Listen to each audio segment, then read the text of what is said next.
안녕하세요. 주간전망대입니다. 트럼프 대통령의 행정명령 서명이 임박했습니다. 미국으로 수입되는 철강과 알루미늄에 대해서 관세를 매기겠다는 건데요. 여기에 반발해서 게리 콘 위원장이 사임을 했고요. 또 게리 콘 위원장이 사임을 하다 보니까 강경론자들이 더 득세를 하면서 혹시나 무역전쟁이 일어나는 거 아니냐라는 우려도 더 커지고 있는 것 같습니다. 그래서 오늘은 무역전쟁이 일어날 가능성, 또 그와 관련된 여러 가지 금융시장에 대한 파장, 전문가분 모시고 이야기 나눠보겠습니다.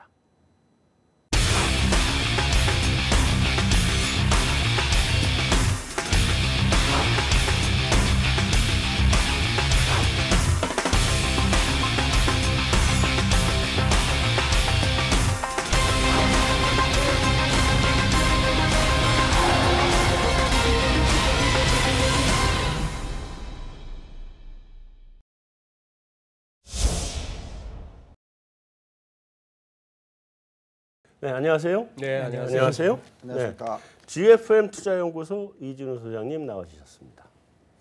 참 좋은 경제연구소 이인철 소장님. 네, 국제금융센터 최호상 박사님. 그리고 키움증권 글로벌 주식팀 유동원 이사님. 안녕하세요. 네, 저희가 이 녹화가 끝나는 시점쯤 되면 이제 트럼프 대통령이 서명을 했겠죠 이미. 네, 했는데.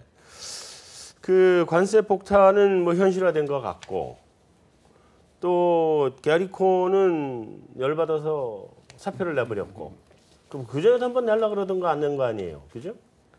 이번엔 낸 것 같고 그래서 지금까지 이게 뭐 봐준다 안 봐준다 뭐 어쩐다 이런 얘기가 왔다 갔다 했는데 지금 어쨌든 불확실성은 또 커진 상태예요. 이 앞으로 현재 상황은 어떻게 봐야 돼요? 이 소장님 한번 얘기해 주시겠어요? 예.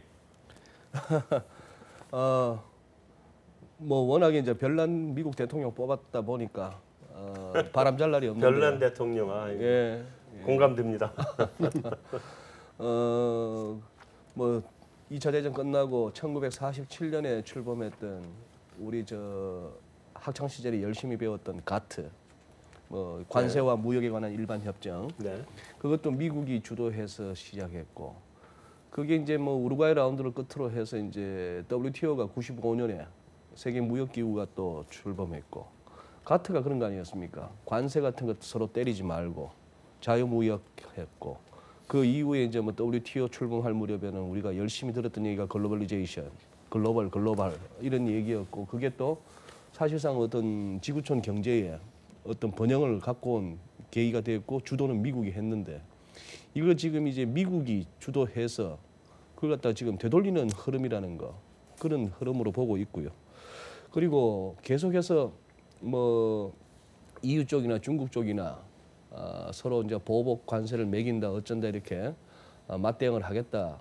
지금까지는 서로 이제 간보는 정도라고 보고 있습니다.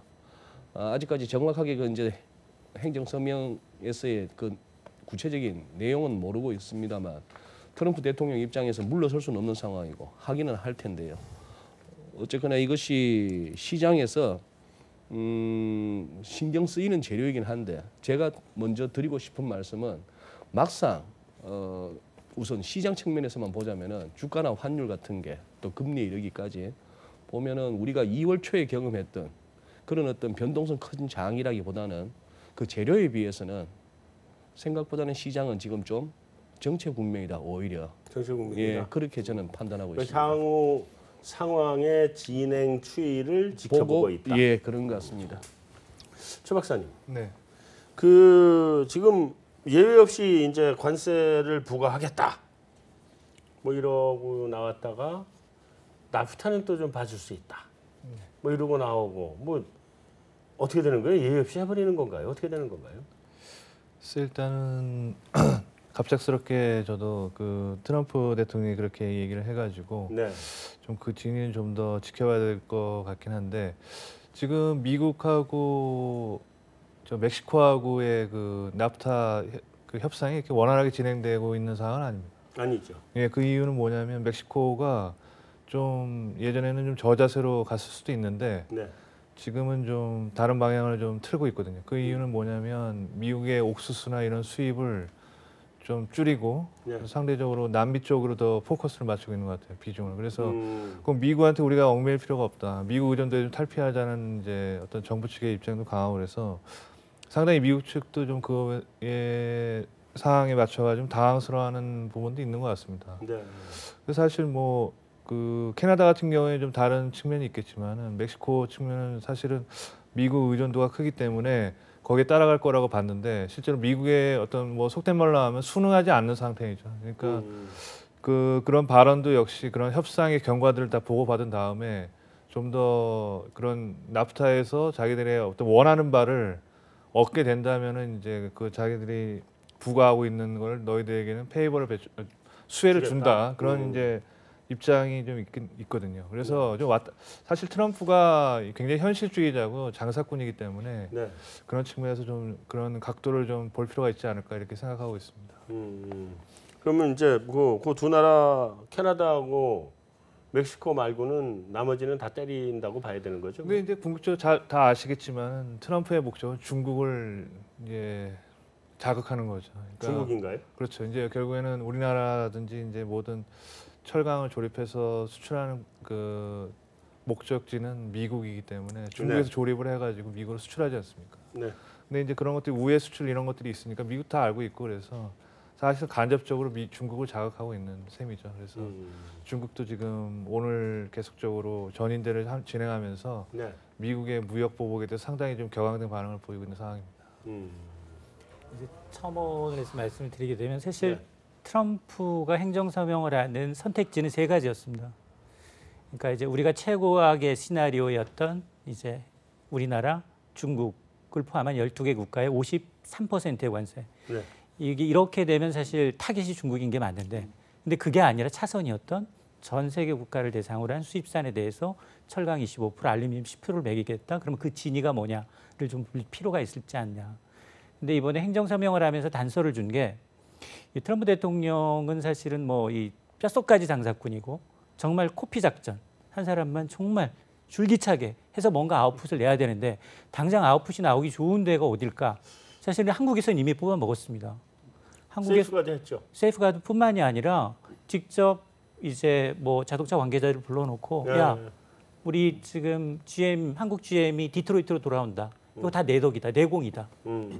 사실 팩트는 지금까지는 창원 분산공장 한 개만 5월 말까지 폐쇄했지 아직 창원이며 부평은 정부와의 지금 협상이 진행 중이어서 그 이유는 아무도 모르지만 먼저 성공을 친 겁니다.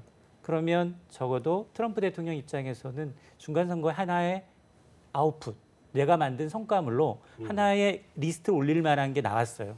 그러면 당연히 타겟이 중국이라면 우리나라는 덤으로 53% 관세를 물 줄 알았더니 오히려 차선책이었다. 전 세계를 대상으로 했는데 또 거기에 대해서 예외 조항을 두는데 예외 조항이 또 나프타 국가들입니다. 캐나다하고 멕시코. 근데 30일 정도 유예해 줄게. 나프타의 진전 상황에 따라서 정말 예외해 줄지를 알아보겠다라고 얘기했다면 이번 관세는 중국이 타겟이 아니라 나프타구나.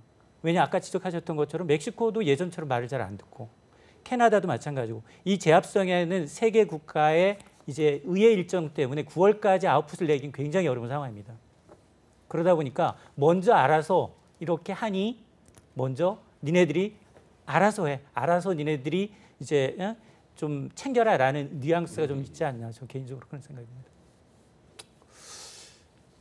유 이사님. 네.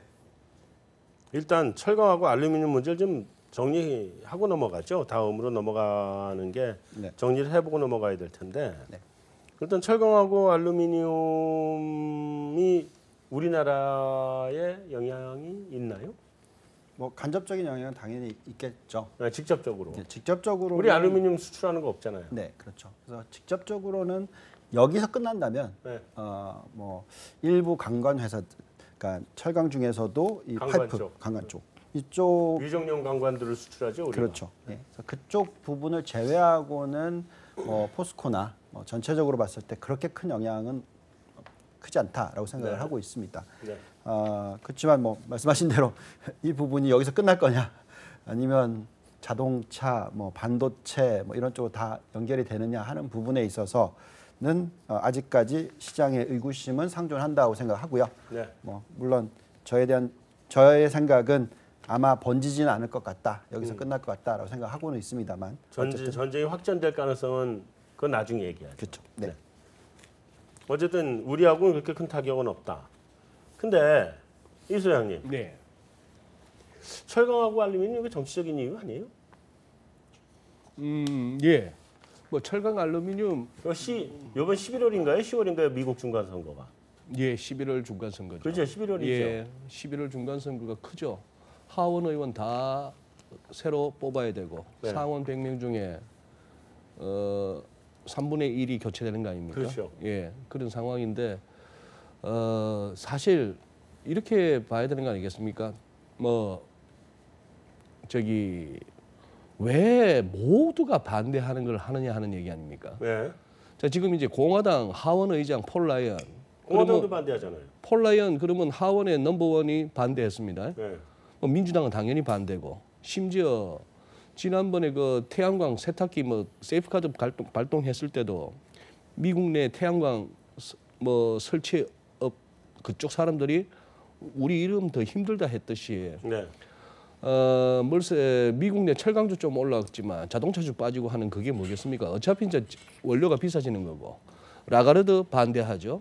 그리고 다 얘기하고 이거는 뭐 긴 얘기가 필요 없이 경제학 개론에 나오는 그 진짜 캐캐묵은 리카르도의 그 비교 우위에 입각한 자유무역론 그것이 경제적으로 논리적으로 서로에게 윈윈이 된다는 것은 다 알고 있고 지금까지 체제가 그렇게 돼 왔는데 이걸 갖다가 이렇게 우겨서까지 고집을 피운다는 것은 정치적인 이유밖에는 생각해 볼 게 없습니다. 네.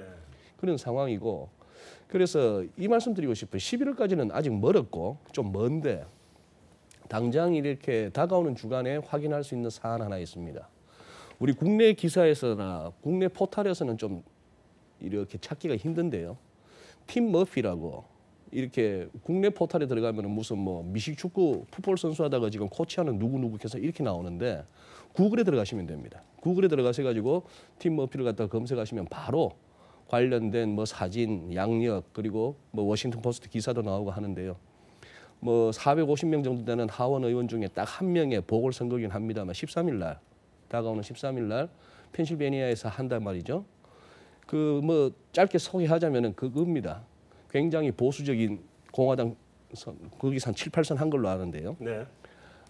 거기서 이제 낙태를 갖다가 반대하고 그리고 어떤 뭐 이런 사람이었는데 바람을 피웠고 그 상대 여성이 임신을 하니까 낙태를 종용하고 네. 이게 이제 들켜나면서 이제 의원직을 물러난 거예요. 거기도 미투군요. 네, 뭐 그런 어떻게 보면 미투도 그리고 어떤 뭐 자유무역의 한계에서 보호무역으로 도는 거 이것도 어떻게 보면 거스를 수 없는 시대의 흐름이기도 한데 네. 어쨌거나 거기서 이렇게 볼 수 있는 거죠. 왜 철강이냐?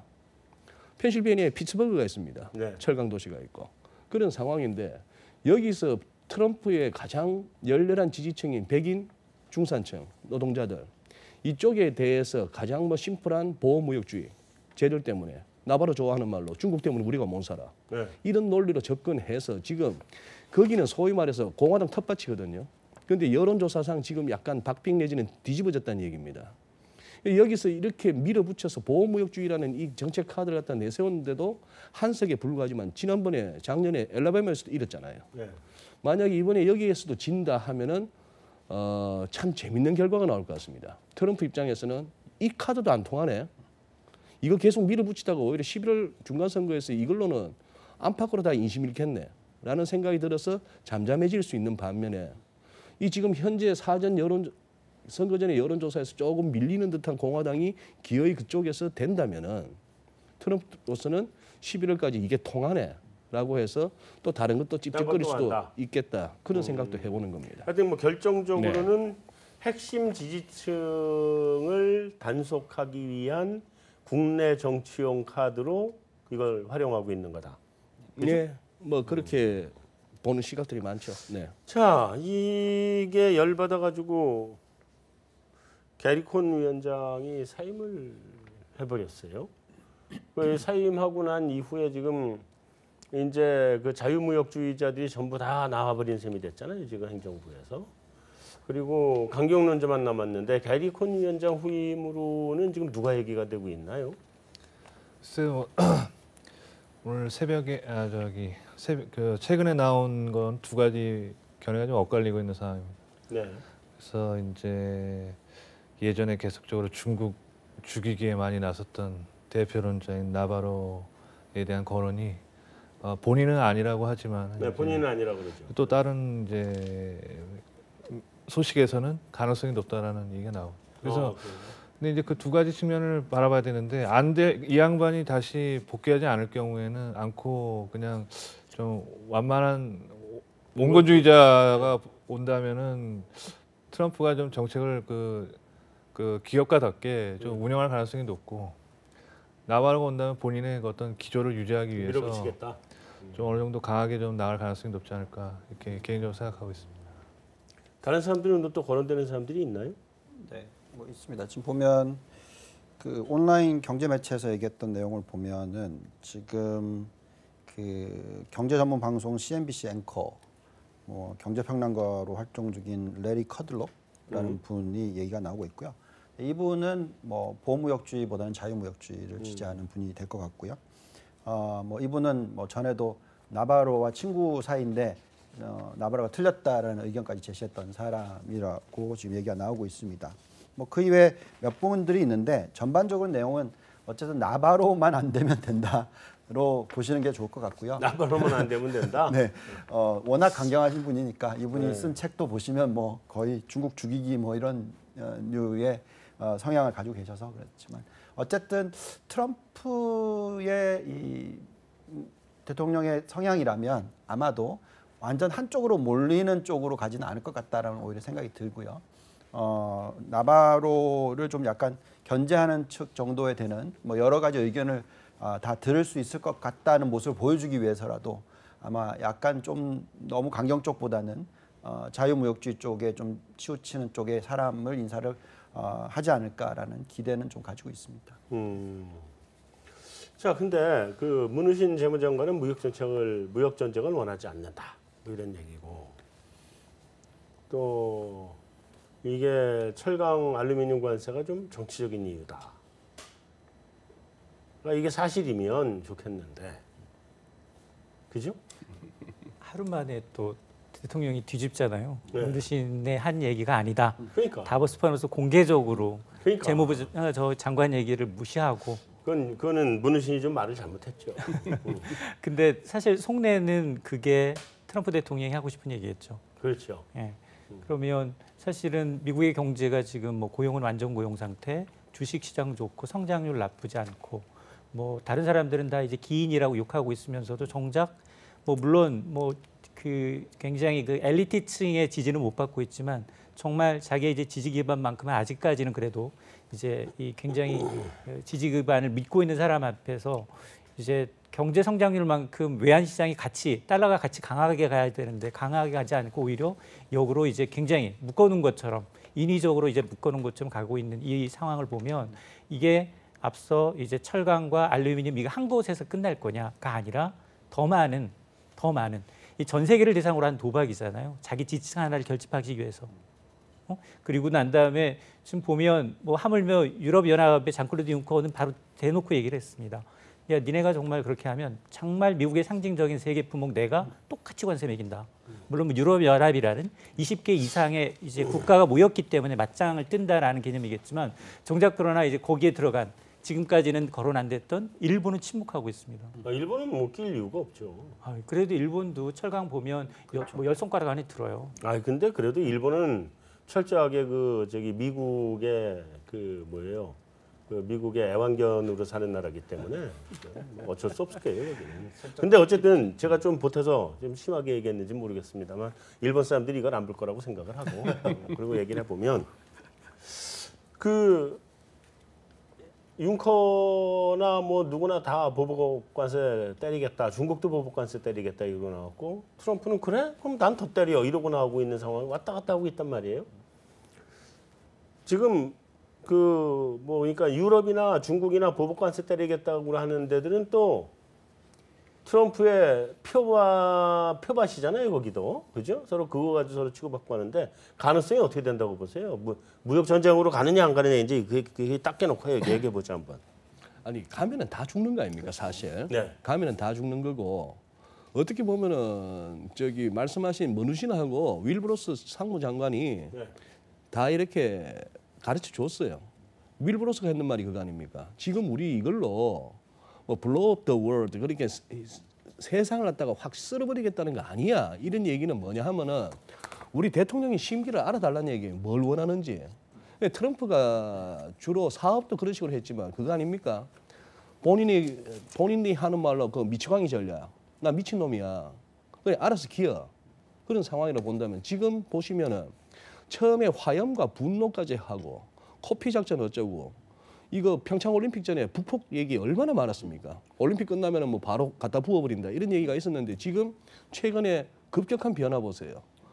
북미 간에도 대화를 하겠다 그러고 남북 간에 또 정상회담까지 오는데 이것이 어떻게 우리 정부의 중간에서의 역할도 있었겠습니다만 이것 또한 미국과 중국의 물밑 조율 없이는 불가능하다고 저는 보거든요. 이런 사람이기 때문에 언제든지 변하는 거죠.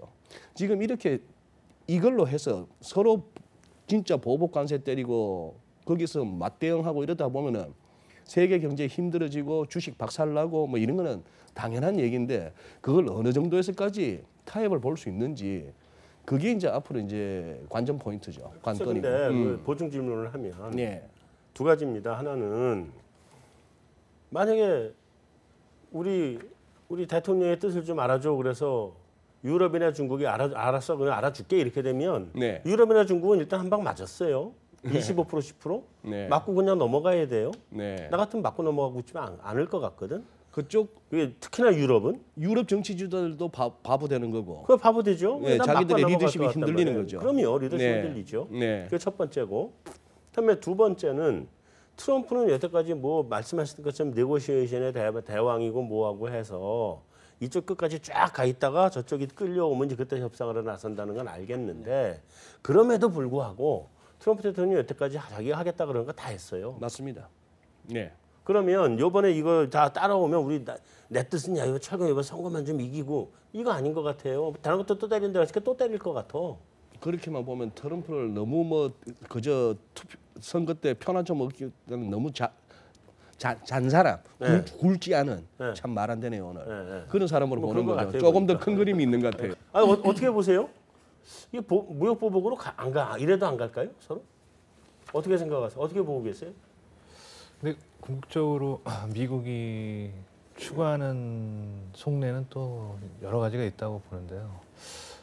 일단 뭐 액면적으로 봤을 때 제조업 살리기를 해가지고 저소득층 백인 근로자를 저 소득을 넓혀가지고 그다음에 이렇게 하는 거라고 단편적으로 보기에는 좀 어렵고. 네. 그러니까 중국을 지금 목표를 하고 있습니다, 사실은. 네. 그 G2라는 것도 이게 원래 중국이 주창한 게 아니고 오바마 대통령 전 미국 대통령이 약간 띄워주긴 한 거거든요. 근데 그렇죠. 중국이 좀 많이 그래서 좀 올라온 것도 있고, 근데 미국이 지금 가장 노리는 거는 결국에는 그런 이렇게 직간접적인 제조업 쪽으로 이렇게 계속 중국에 네. 압력을 넣어서. 네. 근데 중국도 전에 한 번은 약간 좀 수그러드는 듯한 느낌은 있었는데.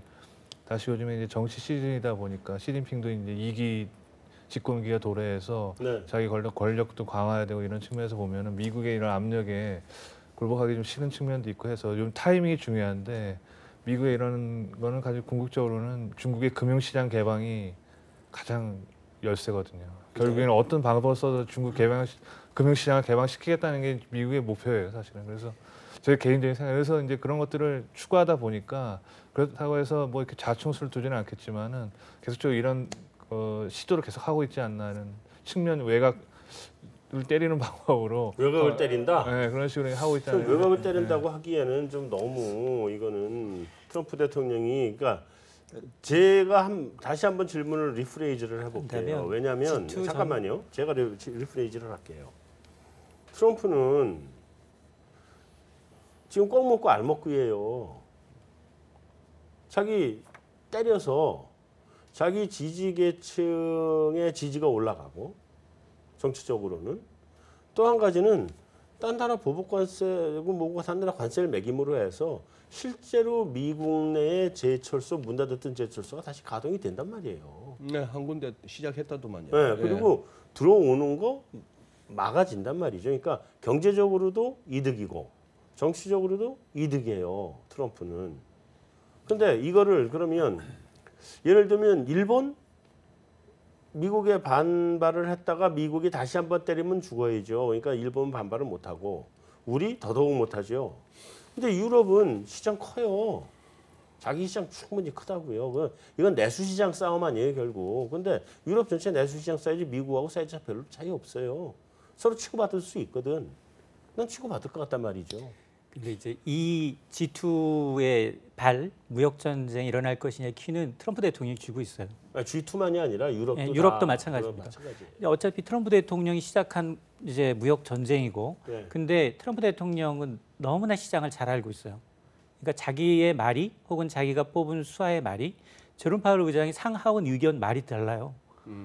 그건 원래 달라요. 그러니까 하원에서 바로 이제 경기가 너무 예상보다 빨리 좋다라고 해서 금융시장이 갑자기 안 좋으니까 다음날 바로 말을 바꿉니다. 아니 근데 그건 원래 달라요. 근데 누구든지 다 달라요. 그건. 근데 그 예전에 네. 뭐 예를 들어서 뭐 앨런 그린스펀이라든가 이런 사람들은 적어도 세계 중앙은행장이라고 추앙받는 사람들은 그런 자기의 톤이 시장에 전달되길 원치 않아요.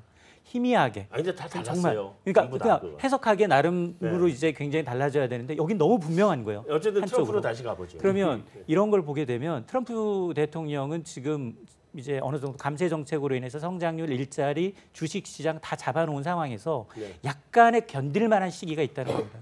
그러니까 지금은 사실은 뭐 나프타를 기점으로 해서 하나 둘씩 성과를 올리고 그다음엔 뭐 슈퍼 301조를 나오겠죠. 지적재산권을 이유로 중국을 겨냥해서 또 다른 하나의 어떤 도전을 하겠죠. 근데 중국의 지금 입장을 보게 되면 중국도 사실은 지금 1인 체제로 장기화하기 위해서 법 개정하고 있고 전당대회하고 있기 때문에 맞대응이 아니라 중국의 입장은 같은 피해를 보고 있는 주변국들과 공조를 해서 겨우 한다는 게 WTO에 제소하는 이 정도 수준이에요. 네. 그러면 이게 지금 트럼프 대통령이 이 판에서 만이 하나 더 강하게 나가서 유럽이 거기다가 다시 정말 미국산 제품에 대해서 똑같은 관세를 매기기 시작하면 1930년대 말 대공황이 올 수 있습니다. 근데 당시에도 3년 목표로 했던 게 한 절반 정도까지는 갔어요. 근데 다 패배자예요. 누구도 승리자가 없다라는 걸 너무나 뼈아프게 경험을 하고 있고 특히나 유럽은 지금 그리스발 금융위기, 피그스발 금융위기에서 지금 막 벗어난 지가 몇 년 되지 않았어요. 네. 이게 그리고 지금 영국은 빠져나간다고 지금 저러고 있고 이러다 보니까 이게 지금 미국과 정말로 맞짱 떠서 저렇게 할 건가? 이 부분에 대해서는 조금 의문이에요. 너무 복잡하게 생각하는 것 같아요. 처음으로 그냥 되돌아가서 트럼프 대통령이 당선이 되고 나서 가장 먼저 했던 게 경제 성장률을 끌어올리겠다. 어떻게 끌어올릴 거냐? 재정 확대하겠다. 그래서 감세 정책 썼지 않습니까? 결국은 세금 혜택을 줘서 미국 내에 있는 기업들의 이익을 크게 끌어올리겠다가 얘기였잖아요. 결국 지금 보시면은 그러다 보니까 경제 성장률이 지금 올라가고 있는 모습이 나타났고 또 기업 이익이 올라가는 부분이 나타났고 투자가 늘어나고 있고 이런 모습이 나타나다 보니까 소매 판매도 살아나는 모습이고 자 그랬더니 무역 수지 적자가 가장 큰 폭으로 늘어나는 모습이 나타났다는 거죠. 결국은 이렇게 되니 우리가 한번 때릴 수 있는 여유가 있다. 뭐 이렇게 나오는 것 같다라고 생각이 들고요. 저는. 근데 이제 이게 맞짱을 딴 데서 이제 이때부터는 이제 진짜 큰 문제가 터지는 거죠. 그래서 저희 판단에는 중국 같은 입장에서도 이번 1, 2월 달에 무역 수지 흑자가 엄청나게 지금 나고 있는데 여기다 대놓고 또 같이 맞짱 떤다. 이럴 이유가 없거든요. 제가 볼 때는. 그래서 물론 그럴 가능성이 없지 않아 있지만 제가 볼 땐 그 확률은 굉장히 낮다라는 생각이 드는 거죠. 그럼 전부 다 확률은 낮다고 보시는 거네? 이런 생각도 해봅니다. 트럼프 대통령의 메시지가 일관된 면이 있어요. 일관돼요? 굉장히 일관돼서 이게 누가 밑에서 써준 걸 읽는 사람도 아니고 이건 아니에요. 대통령이 되고자 하는 생각을 가졌을 때부터 자기는 대통령이 되면 이런 걸 한번 해보고 싶었던 걸 지금 하는 것 같아요. 네. 취임사의 핵심은 그거였거든요. 하이어 아메리칸 미국인을 고용하고 바이 아메리칸 미국산 제품을 사라는 거였습니다. 네. 지금 이제 국가별로도 때리지만 업종별로도 때리고 심지어 기업별로도 때리는 게 보면은 관세를 어떤 데다가 면해 주는가 하면은 미국 가서 공장 지었게 하면 관세 안 때리더라고요. 그럼요. 우리나라에도 최근에 섬유업체 중에 H사가 아마 그런 식으로 혜택을 받았어요. 네.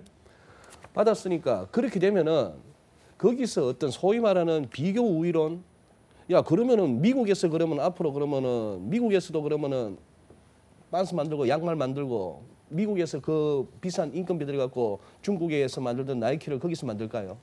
어쨌거나 그렇게도 하겠다는 겁니다. 지금 트럼프 하는 얘기는. 거예요. 트럼프는 하겠다는 얘기고. 원래부터 보호무역 계속 떠들었어요. 예. 거기서 어떤 경제적인 효용, 코스트 베네핏 이런 거 안 따지고 그냥 하겠다고 한다면은 이거는 사실 좀 재앙이죠. 미국 대통령이 힘을 갖고 있는 나라에 그리고 저가 맨날 트럼프 대통령이 늘 말하는 기울어진 운동장 뭐 그렇죠. 저가 소위 말하는 기축통화국으로서 그렇게 달러로 먹고 사는 나라가 되려면은 달러 풀려야죠. 달러 풀리고 달러 풀린 그걸로 열심히 그 달러 벌라고 전 세계가 그렇게 갖다 팔았고 사람이 가서 일도 해주고 했는 그거 그 번 달러 갖고 또 미국 국채 사주고 주식 사주고 그렇게 해왔던 그건데 이 와중에 저거는 무역 수지 적자는 있고 했습니다만 금융이라든지 다른 데서 다 챙겼음에도 불구하고 이제는 이쪽까지도 손해 안 보겠다고 나오니 이것이 앞으로 우리한테 어쨌거나 계속해서 멈추지 않는 식으로 계속 그 소신을 갖다가 유지해 간다면은 우리가 힘든 거는 사실입니다. 좋은 건 아니잖아요. 그렇죠. 우리한테. 네. 네. 그래서 근데 이 무역 전쟁으로는 가냐 안 가냐를 지금 그냥 계속 물어보는 거예요. 다 안 간다고 해서. 근데 나는 한 번만 더 질문을 해볼게요. 다시 한 번만 질문을 해볼게요. 트럼프 대통령이 후보로 나왔을 때 트럼프 대통령이 내는 정책들이 공약들이 쫙 있어요. 이렇게 보면서 저거 되면 다 망해. 그러면서 한 얘기가 저거는 선거에서 붙기 위해서 하는 얘기들이야. 공약이 언제 다 되는 거 봤어? 빌공짜 공약이지 이러고 끝났어요. 그 트럼프가 됐어요. 그런데 이 사람이 그 빌공짜 공약을 빌공짜 공약으로 안 하고 하나씩 지금 해오고 있는 중이에요. 전부 다. 이게 전부 다 하고 있어요. 그러면 트럼프 대통령이 협상만으로 지금 이거 협상에서 우위를 점하기 위한 것만으로 이걸 한다는 아니라고 봐요. 좀 아까 얘기했던 것처럼 자기가 평소에 생각했던 거를 하나씩 실천해 나가고 있는 중이거든요. 이렇게 됐을 때 그럼 나머지 전 세계 다른 나라들은 다 당하고 끝나야 돼요. 그 무역 전쟁 없어요? 다시 말씀을 드리겠는데 처음에 시작됐을 때의 단계가 왜 그런 멘탈을 가지고 시작을 했는지를 보면 정확하게 2015년도에 미국에서 무엇을 생산을 했었을 때 생산 코스트가 중국만큼 많이 낮아졌다라는 얘기를 끄집어냈었어요. 그게 아니라 중국이 많이 올라온 거죠, 사실. 올라왔고 미국은 낮아졌습니다. 낮아졌죠. 왜 그랬냐면 셰일가스 혁명이 일어났기 때문에. 그래서 에너지 관련 비용이 급격하게 낮아졌다. 그렇기 때문에 이 정도까지는 할 수 있다 이렇게 되는데 간단히 또 얘기해 보면 이 관련해서 또 대체 에너지 투자도 막 하고 있잖아요. 그래서 발전 설비를 막 하는데 예를 들어서 폴리실리콘에 대한 세이프가드를 했다. 이랬을 때 그럼 발전 코스트가 확 올라가 버리는 거죠. 그러니까 여러 가지 문제가 다 엮여 있습니다. 그래서 결국은 제가 볼 땐 트럼프 대통령은 정확하게 숫자까지 계산을 해서 판단을 해서 어느 정도까지 관세를 올릴 거냐까지도 감안하면서 하는 거지 이걸 가지고 무역 전쟁으로 완전히 가겠다라고 하는 그 캐릭터가 아니라는 거죠. 이 사람은 장사꾼이기 때문에. 그러니까 그건 알겠는데 이 사람은 자기 하겠다는 걸 자기 계산해서 하는 거고 근데 상대방 국가가 앞으로 계속 날라오는 잽을 계속 맞고만 갈 거냐? 난 그건 아닐 수가 있다고 보는 거거든요. 근데 그 최악의 시나리오가 아니라 그렇게 붙었을 경우에 나타나는 결과물은 경험을 통해서 알고 있기 때문에 서로가 피할 거라는 얘기입니다. 그러니까 예를 들어서 미국이 안 피하고 있잖아요 지금. 근데 미국은 자기가 먼저 던진 거기 때문에 자기가 먼저 계속 던지고 있잖아요, 계속. 그래서 이제 아마 최근 들어서 이제 스탠다드 앤 푸어스나 이런 이제 신용평가사들이 만에 하나 미국이 정말 이걸 시연을 하고 또 이제 상대국들이 이제 맞보복에 나선다면 미국 내 일자리가 최대 15만 개 이상 사라진다. 니네 경험했지 않느냐라고 시그널을 보여주고 있다는 게 그러면 트럼프 대통령 입장에서도 지금 이 속도 조절을 할 거라는 거죠. 왜냐하면 이 처음 봐서 지금 이제 철강과 알루미늄에 대해서도 지금 동료 주변 하물며 의회부터 시작을 해서 관련 업계, 미국 내 관련 업계조차도 반대의 목소리가 나오니 그러면 동맹국들 가운데 일부는 빼줍시다. 한 발 양보해 주는 것처럼 뒤로 빼고 이러면서 이게 강약을 조절하면서 시장의 분위기를 리드하고 있다는 겁니다. 그 분위기를 보고서. 그러니까 절대 이 시장 판 자체를 깨는 행위는 하지 않는다. 대신에 이 파이를 키우는 자기가 내놓은 이 옵션에 대해서 제안에 대해서 판을 키우고 자기의 이제 어떤 유리하게 만들려는 그런 거지. 이 판 자체가 만일 글로벌 무역 전쟁으로 가면 완전히 세계가 다시 한번 굉장히 어려운 수렁에 빠질 수 있다는 걸 너무나 잘 알고 있는 기업가라는 거죠. 간단한 숫자만 놓고 얘기해요. 여전히 납득이 안 돼요. 왜냐하면 트럼프가 여태까지 한 모든 정책들에 대해서 미국의 모든 자유주의자들이나 전 세계 모든 사람들이 그거 하면 안 된다고 다 떠들었음에도 불구하고 트럼프는 다 했어요. 전부 다 했어. 그거 하면 판 깨진다. 다 했어.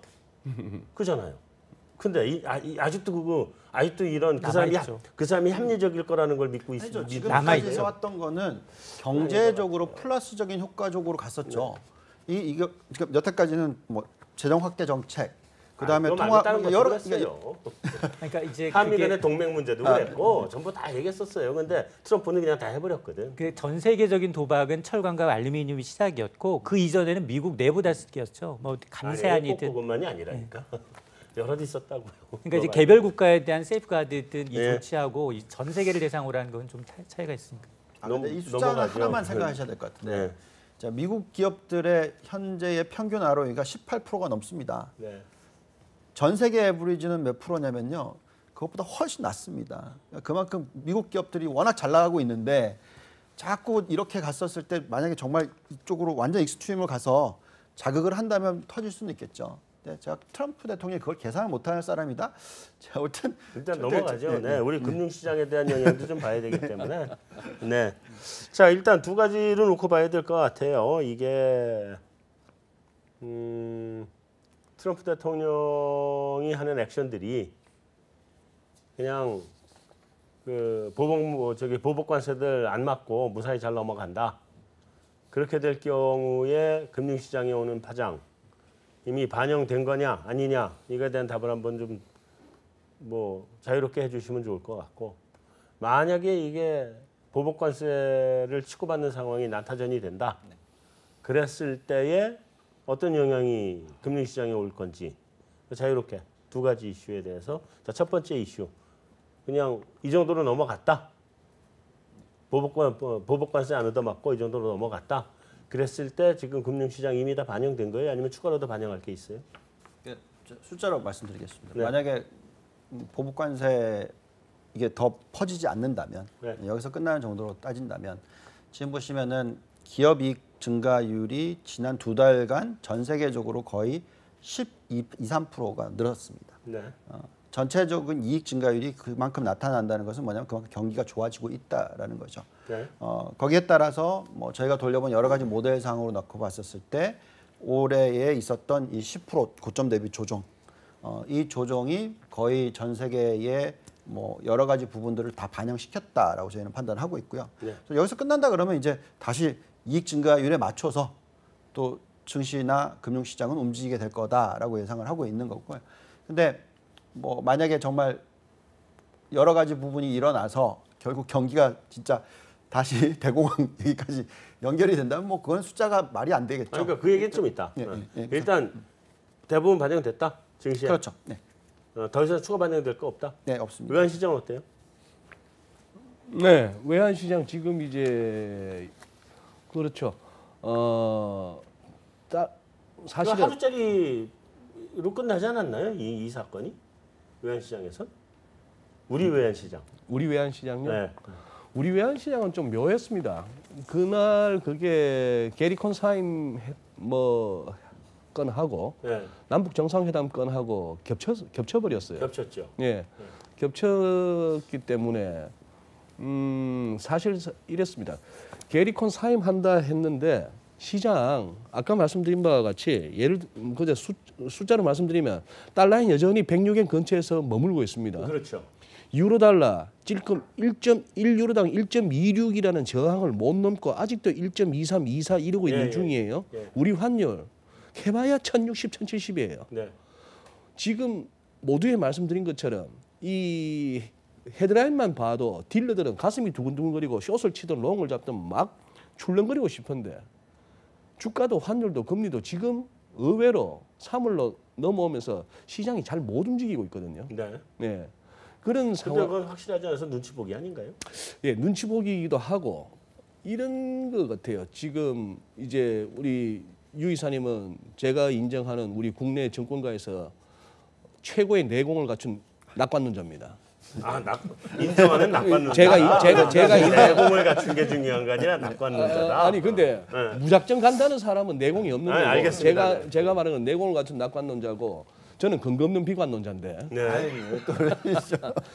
아니 지금 시장이 왜 이렇게 그거 하는가 하면은 지금 아마 본부장님이나 제가 갖고 있는 트럼프 이 사람 만만찮은 사람이야 하는 이 부분이 시장 갖다 약간 좀 조심스럽게 하고 네. 코셔스하게 만들고 또 하나 2월 달에 있었던 거 여기에 대해서 아직까지도 시장이 그 트라우마가 2월 달 어느 트라우마? 2월 초에 미국 고용지표 발표되고 임금 상승률 올라간다 그러고 무슨 뭐 FMC에서 뭐 퍼더 네 번이다 뭐 어쩌고 이런 저쩌고 이런 얘기 나오고 네. 했을 때 첫날 666포인트 빠지고 다우가 그 다음날 뭐 1000포인트 한 이틀 있다가 1177포인트 이거 뭐지 했던 게 아직까지도 제대로 그거 안 됐는데 말씀하신 고점 대비 한 10% 금융위기 이후 좀처럼 못 봤던 10%의 조정인데 이걸로 끝났나에 대해서 자신이 없는 거예요.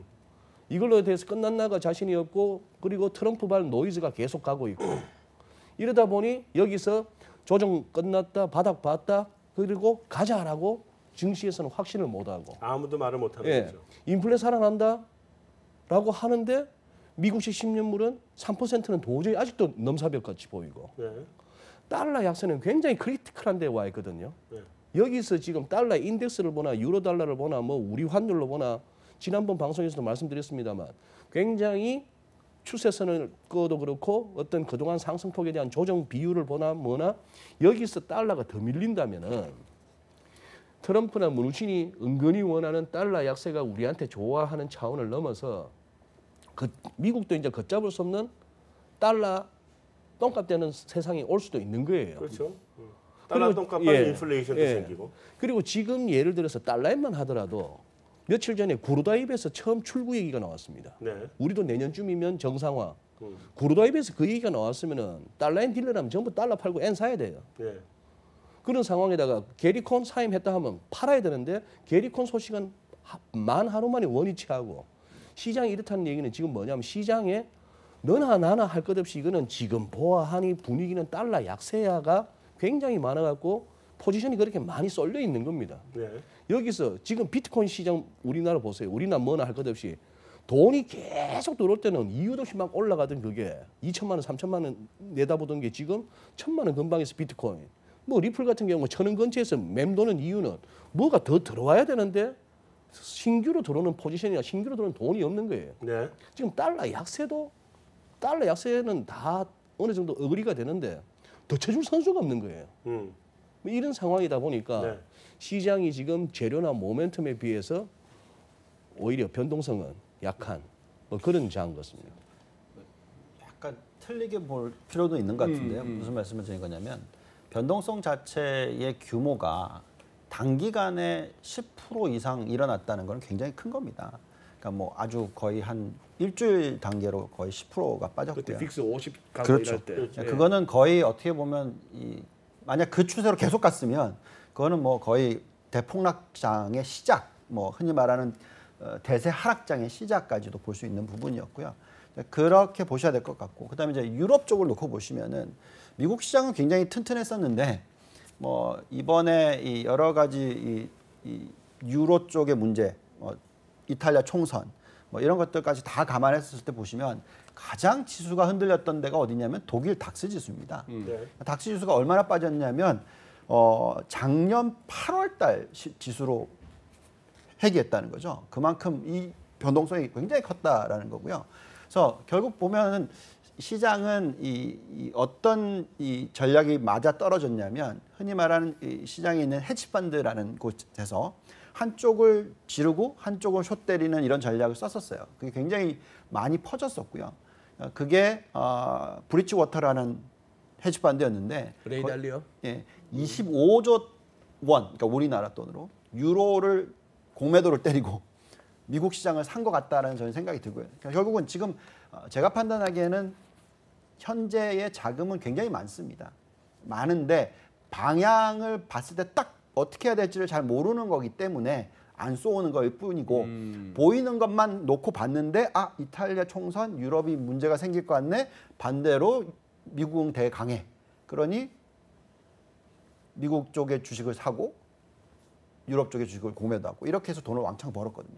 지금 번 돈으로 따지면 뭐 거의 뭐 몇 조를 번 거죠. 그래서 이런 상황이라서 저는 지금 현재 유동성은 아주 풍부한데 그냥 아직까지는 한번 이게 흔들렸으니까 한번 얻어맞았으니까 좀 정신 차려야 되는 시간이 필요한 거이지 탄화는 있다고 생각을 합니다. 자, 근데 어쨌든 그러면 우리 시간도 많지 않고 이제 마지막 그 두 번째 질문은 답은 다 똑같을 것 같아요. 이게 만약에 서로 치고받고 난타전이 되면 그러면 주식시장, 금융시장 다 폭락이다. 그렇죠. 대공황이다. 지금 그건 다 공통이신 거죠? 그럼요. 자, 근데 그러면 자 다음 질문. 만약에 잘 마무리되고 이 트럼프 대통령께서 추가적인 펀치를 안 날린다는 전제하에 나 이분 때문에 미치겠어요. 내 포트폴리오 좀 올라갈 만하면 그냥 계속 제자리 지금 미치겠어요 나도. 근데 추가적인 이 펀치를 안 날리신다는 전제하에 시장 달리나요? 언제쯤부터 달리나요? 만약에 추가적인 펀치가 없다 그러면? 제가 작년 11월 달에 말씀드렸던 내용은 대세상승장 안에서 근거 있는 낙관주의 한번 얘기해 보세요. 작년 11월이 조정을 받아야 되는 시기였다라고 말씀드렸고요. 왜 그러냐면은 만약에 뭐 전체적인 이익 추세라든지 기업의 상승 폭이라든지 뭐 여러 가지를 놓고 봤었을 때 사실 2015년, 2016년부터 상승한 장이거든요. 그러니까 굉장히 긴 기간, 그러니까 1년 반 이상 상승을 했었습니다. 그래서 무조건 계속 달릴 수는 없는 거니까 쉬어가야 되거든요. 근데 그 쉬어가는 타이밍을 놓고 봤을 때 짧게 보면 3개월, 길게 보면 5개월이라고 생각했습니다. 그래서 저희가 판단했던 거는 사실 12월 말에 바닥을 찍고 다시 상승을 해서 이게 끝났나 했는데 그게 아니었던 거죠. 한 번 더 당겼다가 더 끌어내리는 현상이 나타났고요. 근데 여기에 반면에서 펀디멘탈은 계속 올라가는 상황. 그러니까 이익은 계속 늘어나는 상황이었기 때문에 자 그러면 한 번 더 이어지는 이 조정이라면 언제까지 갈 수 있냐라고 계산해 보면 결국 1, 4분기 실적이 나올 때까지의 조정이다라는 저는 생각합니다. 그래서 무슨 말이냐? 이번에 21일 날 FOMC 미팅도 있고요. 그걸 지나고 나서 4월 중순쯤 되면은 이익이 나오니까 이익 발표가 되면서 이익이 계속 증가하는 추세다 그러면 그때부터 다시 상승하는 추세가 만들어질 수 있다. 그래서 조정이 길어야 3월 말 4월 중순까지 이어지지 않을까라는 생각을 가지고 있고요. 또 그때까지는 계속 변동성 장세이기 때문에 그 구간 동안에 어떤 종목을 사야 될지를 판단하는 시간이 필요하다라는 말씀을 드리고 있습니다. 자 그러면 이제 보충 질문. 네. 그건 코스피, 코스닥 다 공통인가요? 네, 재미있는 모습이 코스피와 코스닥이 둘 다 공통적인 모습이다. 네. 그다음에 다음 질문. 그럼 국내와 해외와 또 공통적인가요? 글로벌 주식 하시니까. 저는 국내보다는 해외 쪽을 더 중요하게 보는데 해외가 더 좋다? 해외가 훨씬 좋습니다. 미국 ETF를 살 걸 왜 국내 ETF를 샀을까?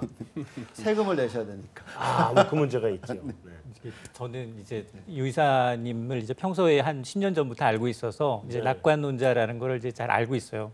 근거 있는. 알고는 있지만 별로 안 좋아하는. 근데 저는 그 정반대 의견을 그러니까 딱 이렇게 나올 것 같았어 지금. 정반대 의견을 갖고 있어서 네. 사실은 그 지금 뭐 환율 시장의 경우에는 워낙 이제 중요한 이슈, 금리 인상이라는 이슈와 그리고 미국의 보호무역 통상 압력이라는 것 때문에 서로 이제 맞물려서 사실 이렇게 긴축 초반에는 굉장히 긴축 발작이라고 해서 시장이 굉장히 변동성이 클 수밖에 없는 장임에도 불구하고 이제 방향성 탐색 구간을 보이는 거고 그러나 주식시장의 경우에는 사실 저는 주식시장을 꽤 오랫동안 봐왔는데 미국 시장이 다우가 4,600일 때 봤었는데 지금 뭐 6배, 4배 이상 올랐거든요. 10년 가까이 오른 걸 전 처음 봤어요. 야 이게 정말 10년 위기설이 있어서 늘 언젠가 쇼기 올 거다. 그게 2017년, 18년이었었거든요. 그럼에도 불구하고 안 오고 계속 왔었는데 근데 트리거 왜냐하면 어차피 이제 미국은 2015년에 시작된 긴축이 굉장히 베이비 스텝으로 1년에 한 번씩 하다가 지난해 3번 그리고 이번에는 4번 내지 뭐 일부엔 5번까지 얘기가 나오고 있는데 물론 그렇게까지 가지는 않다 하더라도 긴축하는 시기에는 트리거가 있으면 정말 약간의 트리거라도 금융시장은 충격을 받더라는 겁니다. 그렇죠. 그 와중에 만에 하나 이제 미국이 정말 최근 들어서는 뭐 400포인트 빠지고 600포인트 빠지고 1000포인트 빠지는데 사실 우리나라 시장은 이 근래 들어서는 변동성이 세계에서 가장 적은 시장이었어요. 네. 우리나라 시장이 그래서 파생 쪽이 굉장히 죽었었던 거고요. 근데 최근 들어서는 변동성이 조금씩 커지고 있어요. 그러면 이게 금융시장도 이제 굉장히 이 긴축의 속도에 따라 달라질 수 있겠지만 지금 뭐 트럼프 대통령 가능한 한 이제 점진적으로 이제 금리를 올리고 굉장히 이제 유동성 횟수를 좀 굉장히 천천히 가겠지만 시장은 또 그와는 달리 어떤 트리거가 발생한다면 여기에 뭐 그렇다고 해서 트럼프 대통령이 금융시장이 안정돼 있으니까 내 보호무역은 뭐 완전히 접을 것도 아니고 그 시시각각으로 이제 쇼크를 줄 것 같다. 그리고 늘 위기는 미국이 금리를 굉장히 빠른 속도로 많이 올릴 때 발발하더라는 겁니다. 그게 미국의 위기가 발발이 되면 가장 먼저 터지는 게 아시안 쪽, 그러니까 특히나 신흥국 시장이라는 맞습니다. 겁니다. 그러다 보니까 저는 굉장히 불안해요. 지금 왜냐하면 증권사에서 리포트를 읽게 되다 보면 전부 다 이제 올해는 상반기가 5점이고 하반기는 더 안 좋다라고 얘기를 하는데 그러니까 단기적인 시각이 아니라 저는 중장기적으로 거의 지금 굉장히 골디락스의 끝판왕에 와 있는 게 아닌가라는 생각이 좀 듭니다. 잠깐 반론 좀 하겠습니다. 왜냐하면 지금 다른 분들 얘기해요. 하나만 얘기하겠습니다. 네. 제가 항상 낙관론자는 아니고요.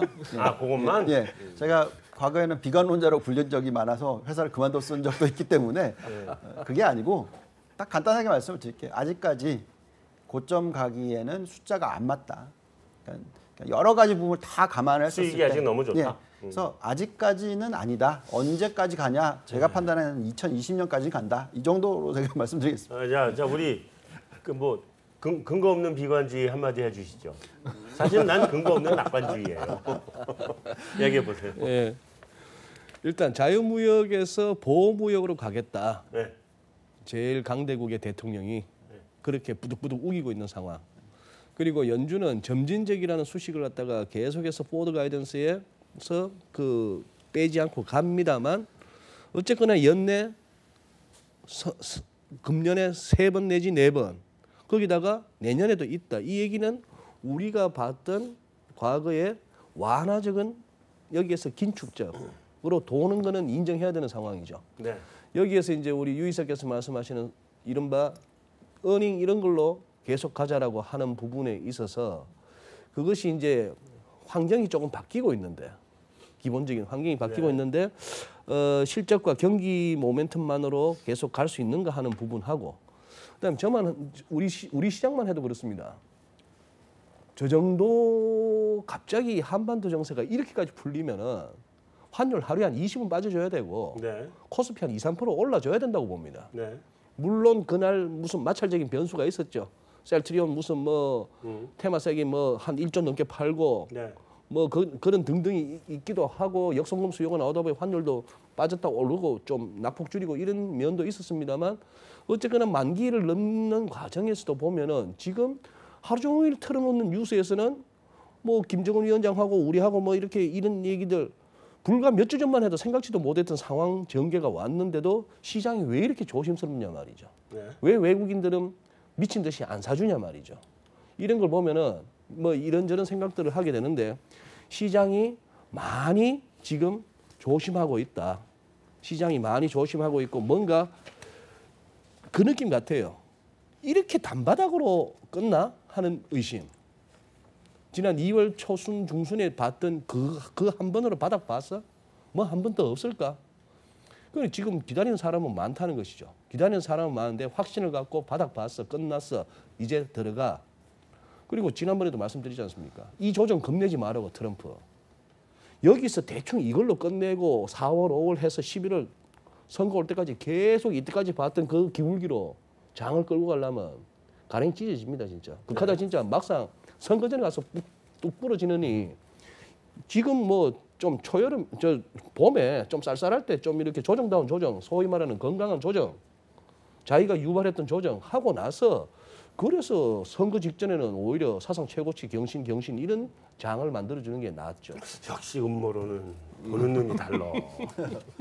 자 그러면 마지막으로 한 가지 질문만 하고 끝내겠습니다. 지금 꼭지 본 거예요? 꺾이는 거예요, 이제?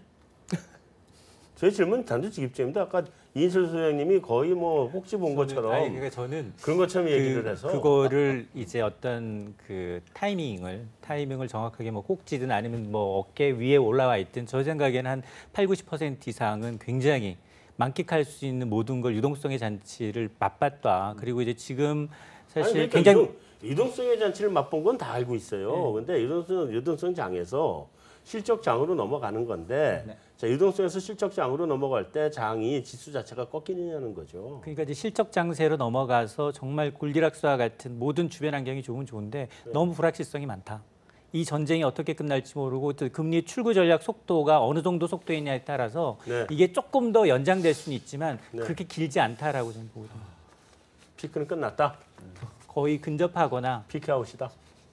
알겠습니다. 모든 걸 들여다보고 계신 우리 센터의 그래서 이제 그래서 마지막으로 질문 드리려고 그러는 거예요. 모든 데이터를 아니, 들여다보고 계신 뭐 데이터, 저는 뭐 그냥 지금 말씀하신 거에 좀 많이 동의하는 좀 들었는데 좀 그 크루를 몇 개 주셨어요, 힌트를. 그러니까 뭐냐면 올해 하반기에 리스크 요인을 좀 짚어보자면 그 부분을 많이 짚어주셨거든요. 첫 번째로는 금리 인상에 대한 그거는 이제 누구나 다 아는 얘기지만 그게 저는 중국하고 또 연결돼 있다고 봅니다. 중국이 그 유동성에 같이 편승해가지고 아마 동남아 쪽에 자금들을 하고 이렇게 편승해서 뭐가 있었다고 보거든요. 근데 그게 금리 인상이 되면서 뭐가 퇴로가 막히거나 이렇게 돼서 동남아 쪽에서 뭔가 위기가 날 가능성도 유동성 위기 쪽이 날 가능성도 배제할 수 없는 상황이라고 보거든요. 아까 그리고 또 금리 속도가 가속화될 경우에 특히나 그런 상황에서 싱가포르라든지 홍콩이라든지 이런 중국계 자금들이 많이 움직이는 말레이시아라든지 이런 쪽에 좀 많이 관심을 가지고 봐야 된다. 중국은 또 부채 문제가 있으니까 기본적으로. 근데 부채 문제가 왜 문제냐면 얘네가 성장 목표를 6.5% 또 정했어요. 그러니까 질적인 성장을 한다면서 양적 성장 계속 한다는 거거든요. 근데 또 그 성장을 하려면은 통계 조작 문제 때문에 더 이상 통계 조작 못 할 거고 그리고 결국에는 또 자금 차입을 또 어딘가는 또 해야 됩니다. 그러다 보면 그 과정에서 뭔가 터질 가능성도 배제할 수. 근데 중국 자체는 터지지 않고 그 주변국이 위기 상황, 좀 리스크 상황에 도래할 수 있지 않을까. 그래서 아까 그 이인철 소장님의 거기서 크루가 좀 나온 건 있습니다. 개인적인 생각은 그랬습니다. 알겠습니다. 자, 메인 토크는 여기서 마무리하겠습니다.